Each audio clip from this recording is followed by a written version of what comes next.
के परमारथ बूझे बिरला को।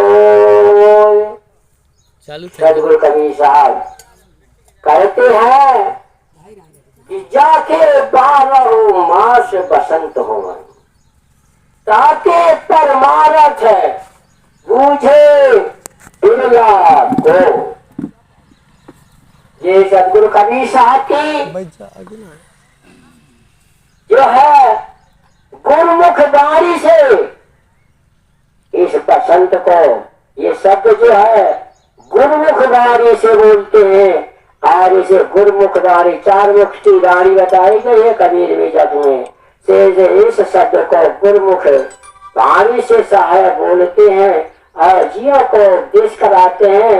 हाँ, तो साहब कहते हैं कि बसंत कहिए पुरानी छाल, पुराने पत्र वृक्षन के झड़ जाए और नवीन छाल, नवीन पत्र वृक्षन को प्राप्त हो और वृक्ष प्रफुल्लित हो और वृक्ष में नवीनता पैदा हो, सो बसंत।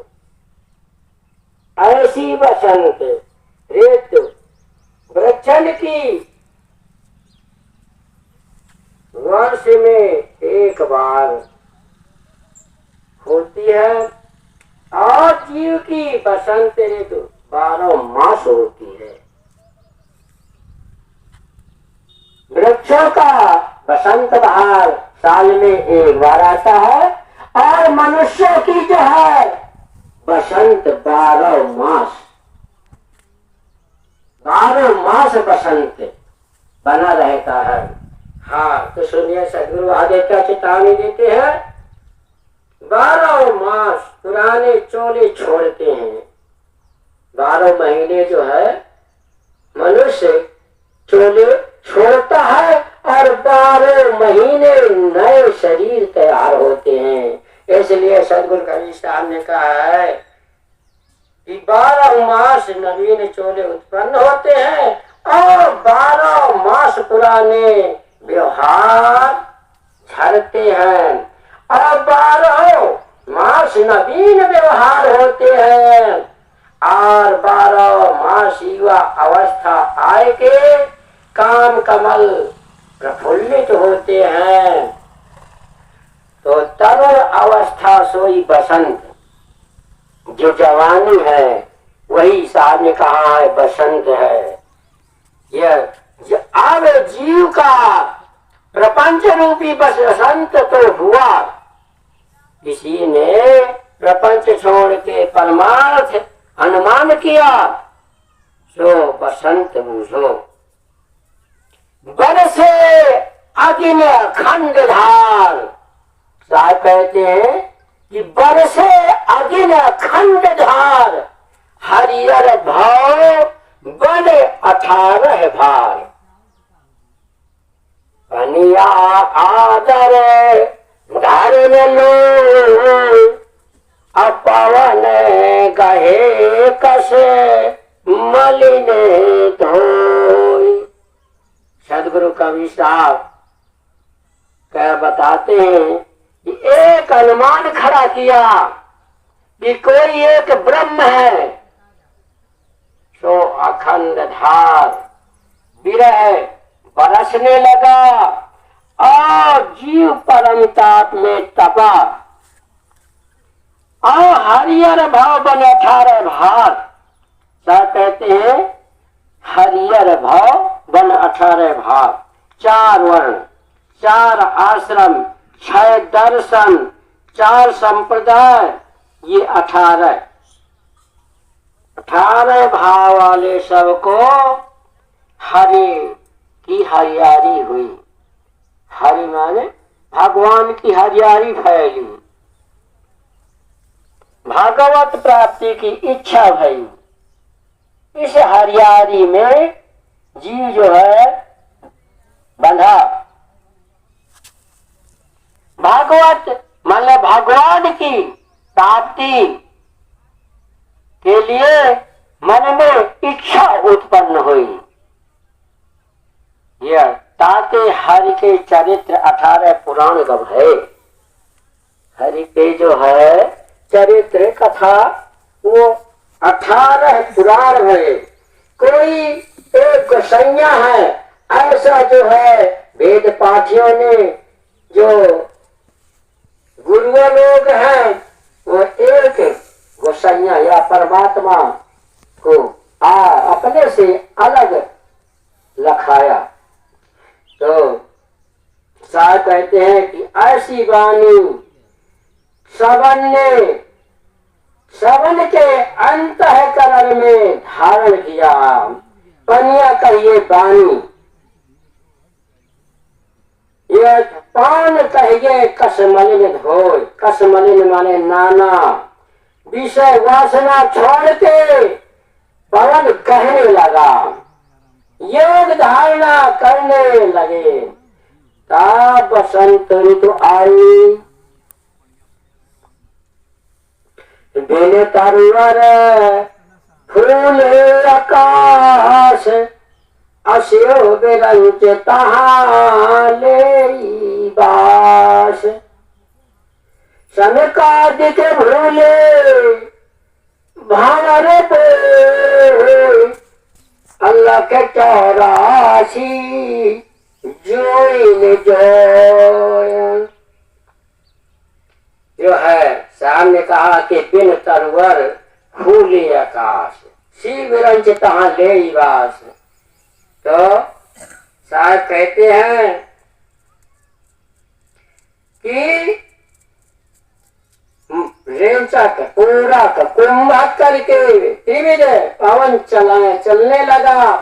शीतल मंद सुगंध,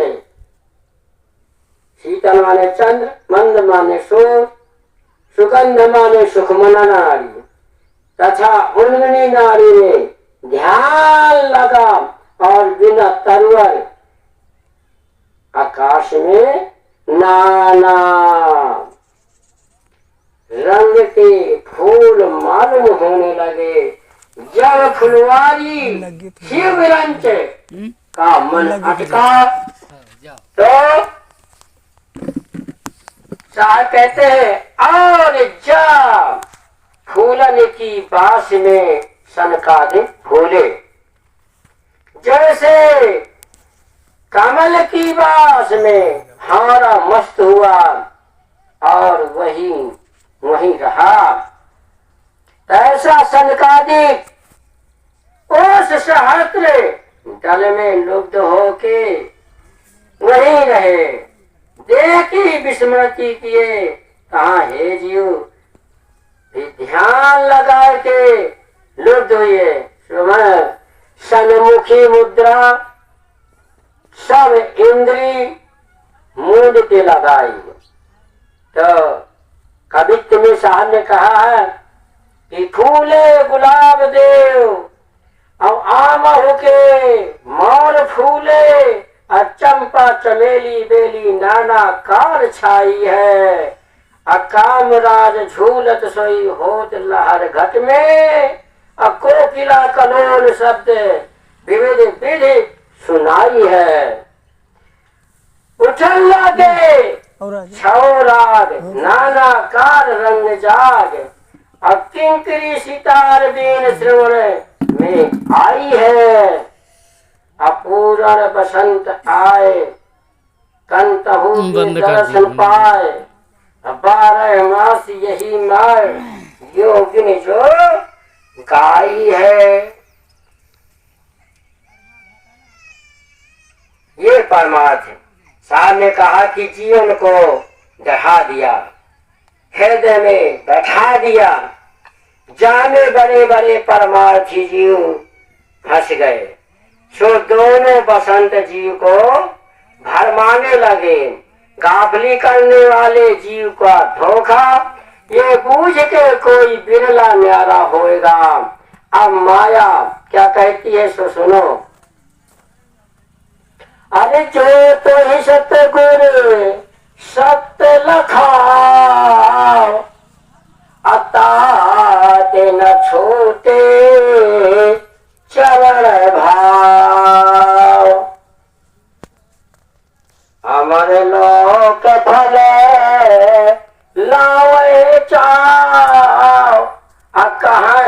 कबीर बूझे सो पाए।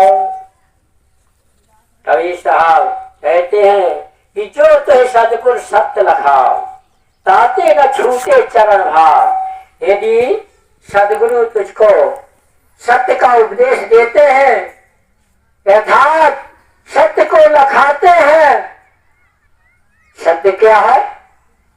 सत्य तो आप जानते ही हैं। सत्य जो वही है जो जन्मता और मरता नहीं है, जो सबके घट में बैठा हुआ ये रमैया राम चेतन जीव है। इसी को साहेब ने सत्य कहा है। यही जो है रमैया राम चेतन जीव, यही सत्य है और सब कुछ झूठा है, क्योंकि सबका नाशवान है। इसलिए जड़ चेतन का करे निबेरा, कहे कबीर हंस है मेरा। अरे वही प्राणी जो निर्णय का सत्य और असत्य का निर्णय करेगा, वही प्राणी जो है सत्य स्वरूप का जान पाएगा। तो पारखी बनो, विवेकी विचारी बनो, अजानो कि सत्य क्या है। यदि सत्य जान जाओगे तो सारे पखंडों से, भ्रमों से आप अलग हो जाएंगे और यथार्थ अपने सत्य स्वरूप की स्थिति प्राप्त हो जाएगी। इसलिए साहब ने कहा कि जो तो ही सत्य को सत्य लखाओ, ताते न छूटे चरण भाव। अमर लोक फल लावे चाओ, कहे कबीर बूझे सो पाओ। कबीर साहब कहते हैं कि जो बूझेगा वही जो है सत्य स्वरूप का पाएगा, और जो बूझेगा नहीं, विवेकी नहीं बनेगा, विचारी नहीं बनेगा, और वो सत्य को नहीं प्राप्त कर पाएगा। इसी तरह संसार के ब्रह्म में और भगवान में अटका रहेगा, क्योंकि अटका जीव इस संसार में नाना ब्रह्म कहा है, नाना ब्रह्म, नाना भगवान, नाना देवी देवता।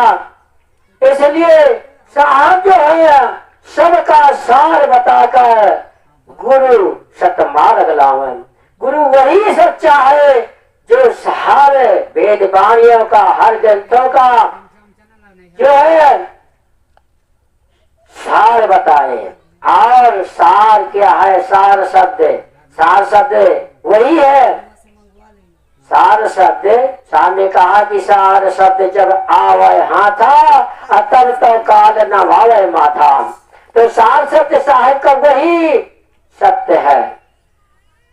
सत्य में जब जीव स्थित रहता है और सत्य को जब जानता है, तब वो सार शब्द की प्राप्ति हो जाती है। नहीं तो सारे नाना नाम भांत संसार में हमारे सब कोई औरज पुरज के मर रहा 84 के मान। तो ये नाना प्रकार के जाप मंत्र नाम से जीव का भ्रम बनता है और 84 बनते हैं। इसलिए यथार्थ उस सत्य स्वरूप को जानो और उस सत्य स्वरूप में रमण करो, रमो। जो तेरे को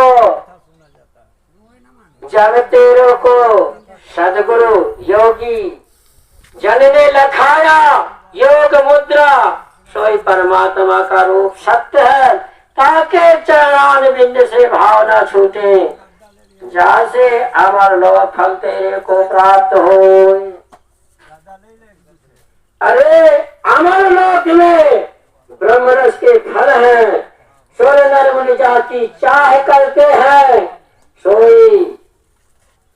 सो कोई योगी जान, सिद्ध जान, उनकी कृपा से पूजता है और सो पावता है और ब्रह्म स्थिति इस प्रकार गुरुआ लोग चढ़ाते हैं और जीव दृढ़ होते हैं। आते यथार्थ पारख इनको नहीं मिलती। जो यथार्थ पारख है, यथार्थ सत्य है, वो पारख पद की प्राप्ति नहीं होती। हाँ, तो सच्चे सदगुरु के मिलने से जीव की पारख पद की प्राप्ति होती है। रसना पढ़ी ले श्री बसंत, अब हुर जाय पर के फंद। सदगुरु कवि साहब कहते हैं कि रसना पढ़ ले श्री बसंत, अब हुर जाय पर यम के फंद। ये माया मुखबाणी है। आप माया के मुखबाणी का विचार सुनिए। साहब बहुत सुंदर विचार दे। श्री बसंत कहिए सच्चिदानंद आत्मा काका अनुभव योग शास्त्र से करके साध लियो, नहीं तो यम के फंदा में फिर जाए के करोगे। सब इंद्रियन को साधो, नहीं तो नरक में जाओगे। इस प्रकार से भय बताए के श्री बसंत मतलब योग दृढ़ कर दिया। तब जीव योगी लोगों के शरण में गए। तब योगी लोगों ने संविधि मुद्रा का उपदेश दे दिया। मेरु दंड कर दीन, अवस्थ कमल पर चारी लीन। ब्रह्म अग्न यो प्रकाश, आध ओध तहाँ बाहे बतास। सदगुरु कहते हैं कि मेरुदंड कहिए नासकाल का आग्ल भाग, तहाँ बद्ध पद्मासन युक्त दृष्टि लगाई। पहले एकांत जगह में उत्तरा तिमुख सवा हाथ का आसन लगाया। ताऊ पर बैठ के पहले बाएं पांव पर सीधा पांव और सीधे पांव पर बाएं पांव रखना। पीछे से हाथ लाए के सीधे हाथ से सीधे पांव का अंगूठा पकड़ना और बाएं हाथ से बाएं पांव का अंगूठा पकड़ना। दाढ़ी कंठ में लगाना, दृष्टि नाक पर लगाना, लक्ष्य नाभि में लगाना श्वास के संग। यह योग अमनस्यक योग कहिए। तो सो करते करते अष्ट कमल पर 4 द्वादश कमल में लीन हो गया जाकर के योगी। ब्रह्म अग्नि कियो प्रकाश, प्रथम श्री हट किया करके ब्रह्म अग्नि प्रकाश किया। ता पाछे धारणा लगाया। सो अर्ध से ऊर्ध करके मन के सहित नारिद में से पवन बहने लगा।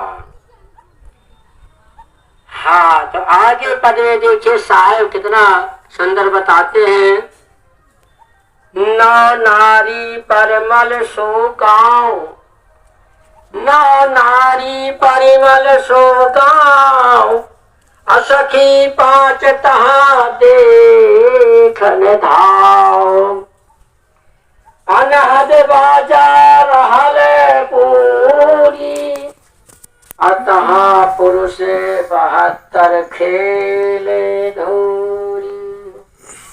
नौ नारी साहब कहते हैं कि नौ नारी आके सुख माना के घर में जाकर के मिल गई।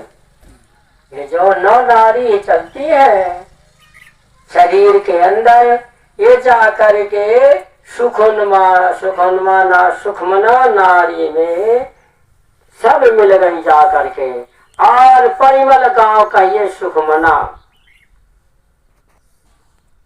और सखी 5 कहिए, 5 सखी सुन लीजिए। 5 सखी कौन सी है? प्राण, अपान, सम्मा, बयान और उद्दान, ये 5 सखी हैं।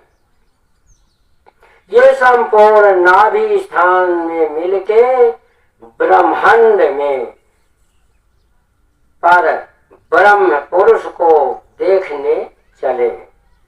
तब अनहद बाजार हल भरपूर और 72 कोठा से वायु सब इकट्ठी होकर के ब्रह्मांड में चली गई। तब नाना प्रकार के अनहद नाद उठने लगे घट के अंदर। उसी को योगी लोग जो है ध्यान मगन होकर के उस अनहद धुन को सुनते रहते हैं। जीव ब्रह्मानंद में मग्न हो गया और जान योगी लोग मगन होकर के जान गए कि हमें ब्रह्मानंद की प्राप्ति हो गई, ब्रह्मानंद की प्राप्ति हो गई, लीन हो गया, मुझे ब्रह्मानंद की मिलन हो गया। ऐसा योगी लोग अनुमान या तो आवागमन से रहित हुआ। माया देख कस रहो हो भूल, साहब कहते हैं कि माया देख कस रहो है भूल, जस बनस्पत रही है फूल। इस माया को घट के अंदर जो है कई प्रकार की मुद्रा है, इसको देख करके तू भूल रहा है, ये तो नाशवान है। सारे जीव निकलेगा, ये सारी मुद्रा यहीं के जगह धरी रह जाएगी। तो साहब कहते हैं कि जैसे फूल जो है बसंत में लगता है और झड़ जाता है, इसी तरह मानो चोला भी एक दिन झड़ जाएगा फूल की तरह। तो ये साहब आपके मुद्रा ध्यान अवस्था यही रह जाएगी और एक जीव सत्य हो जाएगा, वही ब्रह्म हो जाएगा, वही ब्रह्म है ही है। तो इसलिए सदगुरु कबीर साहब ने कहा है कि ये सब माया का है खेल। माया देख कस रहो है फूल, जस बनस्पति रही है फूल। कहे कबीर यही हरि के दास, अफगुआ मांगे कुंठवास। और योगी लोग भक्त लोग क्या मांग रहे हैं भक्ति करने पर कि हमें विष्णु भगवान के धाम वैकुंठ धाम में हमारा वास हो, वहां हम जाए। ऐसा जो है भक्तों लोगों की आराधना लगी रहती है। तो ऐसा योग मुख छोड़ के संसार के जीव माया देख के कैसे भूल रहे हैं। सार कहते वनस्पत फूल रही है, माया का उपदेश तो तुम विषय घर स्त्री के स्वाद में भूले हो, परंतु ये सब वनस्पति के माफिक झड़ जाएंगे। फिर तुम बाहर दुख पाओगे। तुम भोग छोड़ के योग करो, तब ही तुम्हारा कुशल होएगा। इस प्रकार से गुरुआ लोग जो है भक्त को जो है बताते हैं, नहीं तो मनुष्य जन्म पाए के नरक में जाएगा अगर योग नहीं करेगा। अरे देखो विषय भोगन में कुशल होता तो गोपी चंद भरथरी संपूर्ण राज्य। स्त्री विषय छोड़ योग क्यों लेते हैं? ताते तुम माया देख के भूलो मत। और वनस्पति के ऐसे मत योग साधो, ये अर्थ है। तो जीव की वाणी है, यहाँ जीव को साहब क्या बताते हैं, तब जीव सब संसार के छात्र से भगवानन की स्तुति करने लगे कि हे दासन के दास भक्त वत्सल भगवान, हम तेरी शरण में आए, अब हमको शरण में आने का फल देना। ऐसा भक्तजन प्रार्थना करने लगे भगवान से। तो सदगुरु कवि साहब कहते हैं कि सबको पानी पियाओ। दास इच्छा करता है, दास की इच्छा अपनी ही भक्ति के द्वारा। यदि भक्ति नहीं करोगे, सत्य में स्थित नहीं करोगे, अच्छे कर्म धर्म नहीं करोगे, तो भी इच्छा पूरी नहीं होगी। और यदि आप सद्भक्ति करोगे, धर्म कर्म करोगे, तो इच्छा अपने आप ही पूरी होगी। चाहे तुम भगवान से कुछ ना मांगो तो भी इच्छा पूर्ण होने वाली है, ऐसा सदगुरु ने कहा है। क्योंकि आपकी भक्ति में ही शक्ति है। जो शक्ति है वो आपके अंदर है। वही शक्ति जो है पूर्ण इच्छाओं को पूर्ण करने वाली शक्ति आपके घट में बैठी हुई है। वैकुंठवास परम धाम दास देना, जहाँ चंद्र नहीं, सूर्य नहीं, अग्नि नहीं, जहाँ जाके जीव के संसार में नहीं जाता, सब वैकुंठ में वास देना। हाँ, अब बसंत से आगे सुनिए। अब जो है बसंत प्रकरण समाप्त हो रहा है। अब जो है आइए 7वें प्रकरण में